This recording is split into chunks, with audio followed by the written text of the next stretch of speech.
Hey guys, welcome to Outlaw Edge. So I want to talk about Lucky Blocks real quick. This is Matt in Iowa, and he sent us some Lucky Blocks, and these are the blocks that he makes for block sanding. And man, they are awesome. And he sets it up with acrylic, and then he builds these tape handles. And a lot of people have bitched asking me about, the handles, and they're like, how can you hold on to them and everything? They're actually really comfortable to hold on to when you're sanding. And he sent me some real long ones, for like nice flat panels. And all of them have our logos on them too. And then he puts the sticker on the tape with his logo. But let me wipe this off so you can see. But check that out. All of them have our Minnesota Outlaw Customs logo on them. And these are real flexy for the edges and corners and whatever.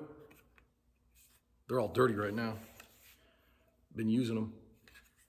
And you stick your sandpaper on there and block away. But it's so cool that he put our logos and everything on there too. But I like them because they're real flexy. Like when you're going around fenders and hoods and doors, and you have like on this Squarebody Chevy truck bed behind me, you have that edge on the edge of the top part of the bed, and you can really get in there. And these flex really nice when you're block sanding. And they do just an awesome job. If you guys haven't checked him out, I'm gonna put you up on his sign right here. You can see this sign up here.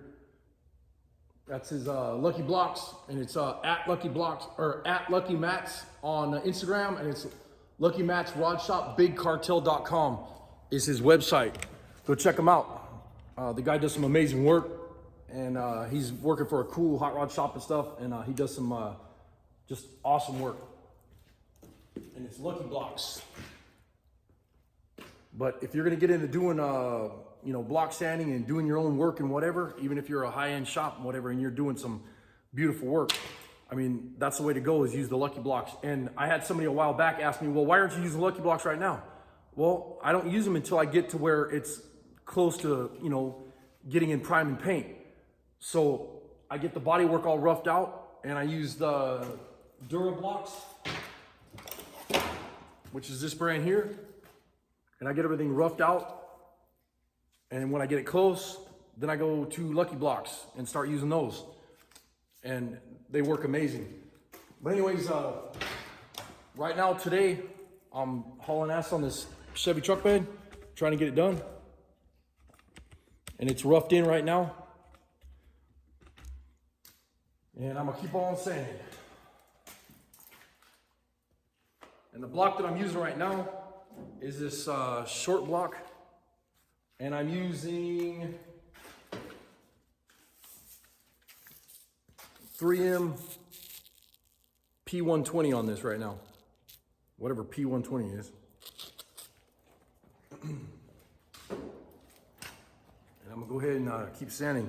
And this is just a short Lucky Blocks deal. And you stick your paper to it and just sand away. Works awesome.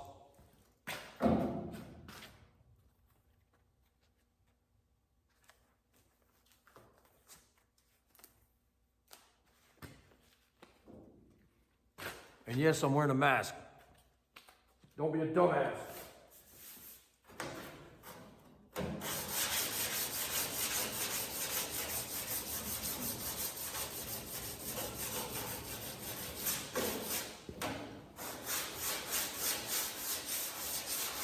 And you want to cross-hatch this. You want to go one way, go another way, and you don't ever want to go in circles.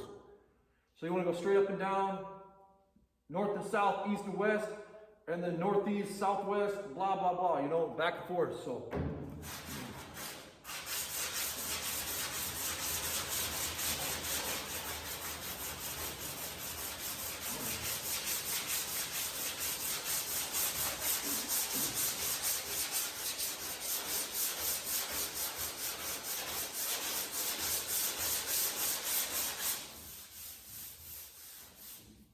And the primer that I'm using is Show Car Finish.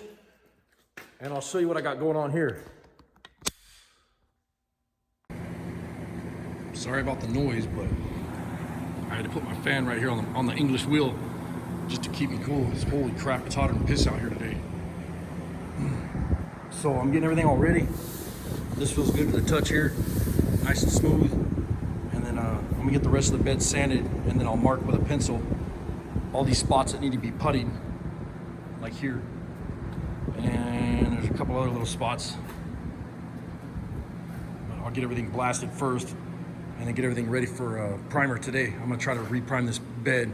I like to put like 3 more coats on it with the high build primer. And then I found a dent right here that I didn't see before. You can see it in that body line. And a couple other little spots here and there. Down below, that's why I didn't primer that spot. There's a spot there that needs some putty. And I'll get that stuff all puttied up and get it ready for primer. And then the other side's looking really good. It's pretty damn close right now. But I'll putty these spots here that I have marked with a pencil, get those blocked out right before I prime. And somehow, some way, I gotta get this bed flipped over. But before I do that, I'd like to prime or paint these. I'm not sure what I want to do yet. That's why I didn't do this the other day. But these are in bare metal, and this is in bare metal, so I want to get something on here. I might just put some, I have some, like, not tractor paint, but like implement paint, because he just wants this all black underneath the bed here, so I might just spray that with some paint just so it's sealed. Get that over with, taken care of. That way it doesn't rust, and then I can flip this bed over after that and get everything else on top painted, because I think we were talking about, I think we're gonna weld up the stake hole pockets in the bed. The bed's upside down right now, but on top of the bed there's the stake hole pockets, and I might weld those up, and then I want to get all this stuff primed too. I'll get it all, not bodywork, but just primered. That way everything's in primer, and then you know, all the stuff up under here will get painted, and then when the bed's all finished up, you know, another 3 coats or so blocked out or whatever, I'll get it out of here. But it's getting close. It's getting there. And then I'd like to, also I want to prime the front of this bed too. There's a bunch of spots where the paint's coming off and stuff. I want to sand it down. And I think a lot of those little nooks and crannies are going to be spots that I'm going to have to do by hand. And I'll get those sanded down. There's a little bit of rust right in here. Get all that stuff sanded and get it primered. And right before the bed gets out of here, I'll put primer sealer on it. So that way if it sits outside or anything like that, it'll be taken care of. So I was talking to NZ Mopar, the Noisy Plick, last night. If you guys haven't checked his channel out, go check him out. It's NZ Mopar on YouTube. So we were talking about what body filler that we used the other day. And this is the body filler that I'm using right now. It's Roberlow Maxi Fill. But when you just need some real super thin putty, this is the stuff that I use right here. And it's part number 100416, Evercoat, metal glaze. Stuff's pretty good. It's polyester blending putty. But this is the stuff I like right here. That's what I prefer. And you can put it on super, like paper thin, you know, all the little imperfections. So where I'm using that at is, you know, the stuff that, when I put the body filler on here, you get those little air bubbles. I'm not sure if you can see that on camera. Focus, there you go. See those little pinholes, and I circle it with a pencil so that I could fill those all up. And you see all the pencil marks right here. A whole bunch of them in here. A couple more I missed. And don't, you know, when you do this, don't just put a spot here and a spot here and a spot here and whatever.